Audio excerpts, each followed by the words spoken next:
Throughout 1968, Bill Anders, Frank Borman, and Jim Lovell were deep in training. They were training for a trip to the moon. History has, understandably so, focused on the mission of their fellow astronauts 6 months later, who did not just travel to the moon, but actually landed on it. But in 1968, these three men were preparing to do what at the time had been unimaginable. They were preparing to leave low Earth orbit and go farther from the planet than anyone had ever gone before by orders of magnitude. They were going to orbit a moon seen by countless eyes for countless years that had never been visited.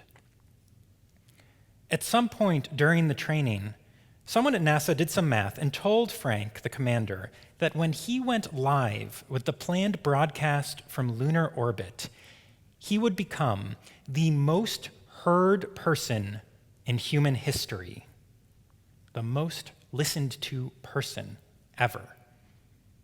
Ultimately, it turned out 1 billion people, a quarter of the world's population at the time, would be listening when he spoke. The NASA administrator then offered the following advice: "We want you to say something appropriate." What is appropriate for a moment like that? Frank knew exactly what to do: delegate. He went and he asked his friend for advice on what he should say.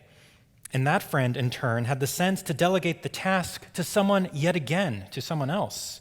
And so that is how we get to Joseph Layton, a civil servant working at the Office of Management and Budget, who is there sitting at his kitchen table at 3 a.m, attempting to write a speech to be given from a place he would never go and delivered by a person he had never met, and that would be heard by the largest audience in human history. And finally, we get to his wife, Christine Layton, who had the sense to tell him he wasn't qualified to do this. Not because of any deficiency he had, but because the task was impossible. Nothing he wrote, or for that matter, that anyone wrote, could ever do justice to the moment.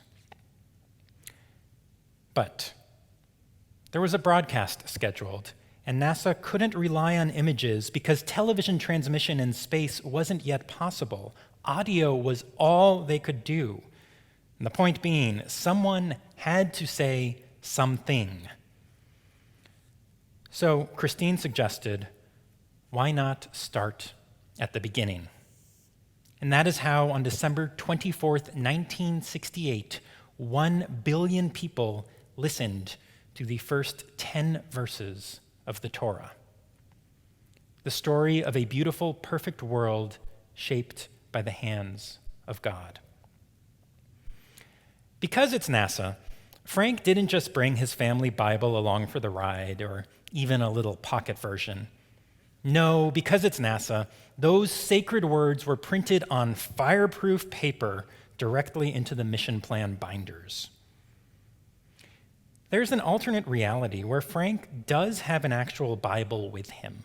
In this reality, the one, to be clear, I am just inventing for the purposes of this sermon, but in this reality, he sees the earth and he thinks not about how it looks, but about what is actually happening on it and what has happened on it in the fateful year that is about to end.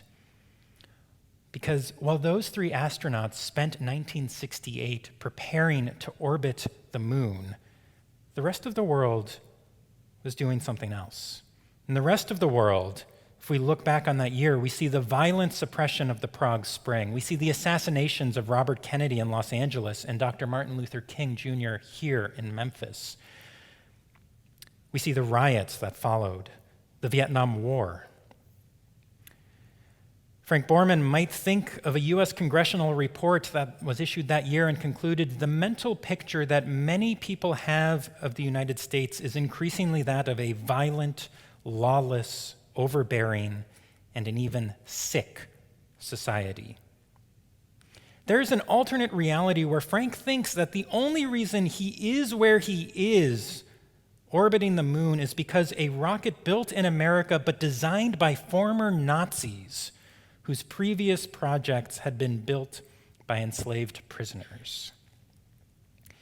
In this reality, Frank decides he cannot read those transcendent opening lines. The fourth verse says, God saw the light was good, and God separated the light from the darkness. But as students of the Torah, we know what happens after. Humanity disobeys God and later lies about it to try to cover it up. Cain murders his own brother. We, as a people, we lose our way. 4 verses into the Torah, God saw that the light was good, but 4 verses from the end of this first Torah portion, God sees something else. Adonai saw how great was humanity's wickedness on earth, and how every plan devised by human eye was nothing but evil all the time. And the Torah continues, and Adonai regretted making people on earth, and God's heart was saddened. You read the Torah, you sort of get used to hearing about God having certain emotions. The one that comes up, often for me at least, that I remember is an angry God. And you can kind of get used to hearing that after you see it written. But this imagery, at least for me, is so much more striking reading of not an angry God, but a sad God. A God that sets out to make humanity, but B'Tselem Elohim, in holiness. And by the end of the very first portion of the Torah, this excitement has turned to sadness. Rabbi Joshua ben Levi goes so far as to suggest God actually sat in mourning for 7 days upon seeing humanity's downfall. A number of commentaries try to soften this statement. They argue that God does not have regrets. God does not feel sad. God doesn't feel anything because God does not make mistakes. But Rashi has something else to say. He does not have an issue with the description and writes simply, no, it means what it says. It means God's heart was saddened.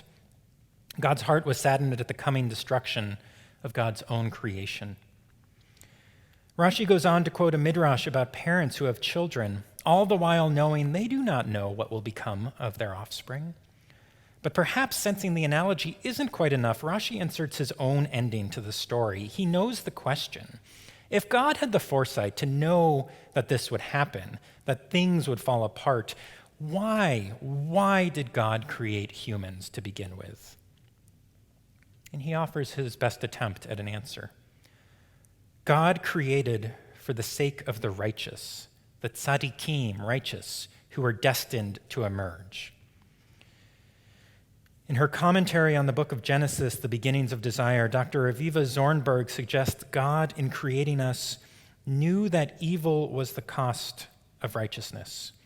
In her words, to create is precisely not entirely to control.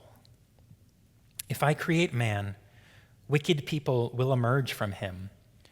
But if I don't create him, how will righteous people stand up from him? To Rashi, to Zornberg, the potential for righteousness outweighs the existence of evil. Those Apollo 8 astronauts didn't just host one of the most listened to broadcasts in history.